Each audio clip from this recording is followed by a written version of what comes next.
Hello.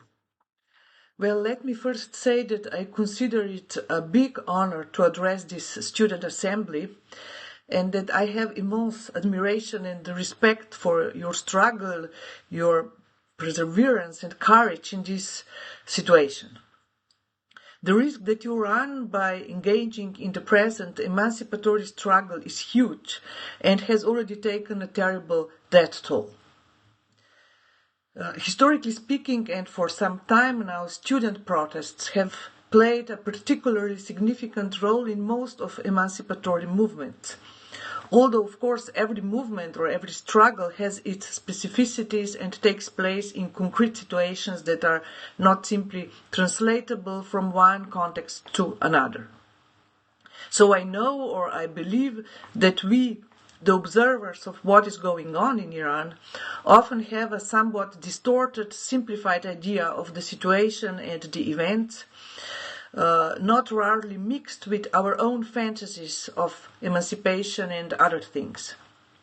But let me nevertheless very briefly tell you what my general understanding of the present struggle is, based not only on news but also on the discussions that I was able to have with some Iranian students living abroad who have a much more complex and broader understanding than me of the present situation in Iran and of what led up to it.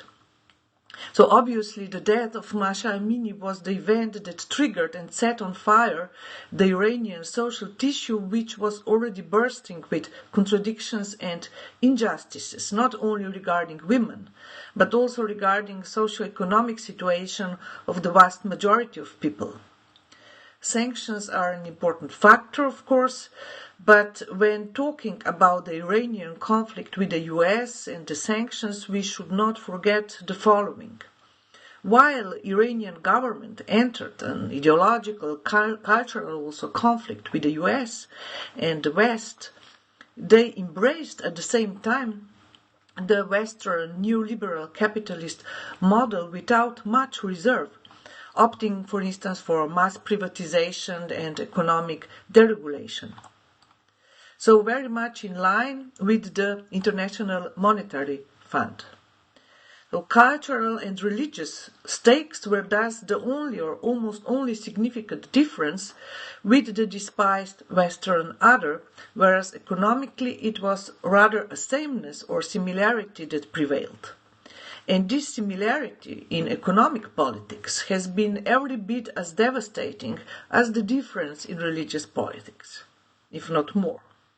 This combination of theocracy and rentier capitalism resulted into socially particularly devastating order with, the story, the rise of inequality, poverty, disappearing of the middle class, the vast majority of people employed only on short-term contracts and so on. And the exclusion of women from the social and political space in the Islamic Republic was primarily religious, but this cultural difference increasingly started to function as a decoy designed to distract from the economic similarity, sameness with the West in many ways. It increasingly functioned as a mask of the lack, of the absence of economic or economically sustained political difference, kind of substantial difference.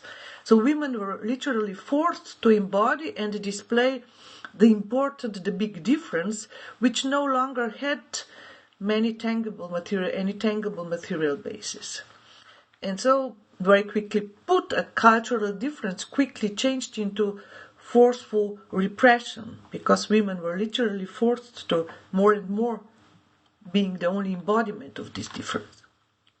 So because of their particular position, women have now come to embody all the present emancipatory struggles, not just one of them. And I think this is very important to keep in mind, because it is what gives this struggle its universality, not only inside Iran, but also outside. Women are in the position that their emancipatory struggle can emancipate everyone, not just women, but let's say society at large. And to emancipate it not only in terms of rights, human rights, whatever, but also in terms of broader social, economic and political changes. It is important to remember and to repeat that this Iranian struggle is not simply a struggle for freedom as it exists somewhere else, but also about defining or redefining what freedom means for all of us. For in many ways we in the West need to ask the same kind of questions. And so this brings me to one of many important roles that student movement has in this and other protests. Obviously, apart from joining the struggle in solidarity and enhancing its emancipatory force, students are also in the position to maintain the broader perspective that I just mentioned and not lose sight of the universal potential of this struggle.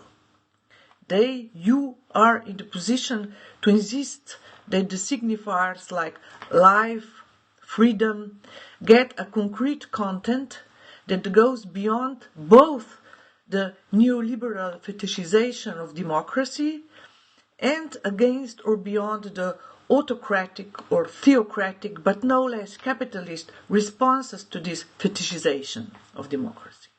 Something else, third, needs to happen here. Of course, this is a huge, colossal task, and struggles of this kind are not won overnight. Besides the revolt, the passion, courage, they also demand time, organization, patience, perseverance, thinking, invention. Obviously, you have already demonstrated that you have all this and more. International alliances are also very important in these struggles.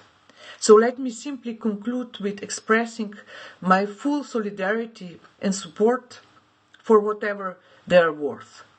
Please take care.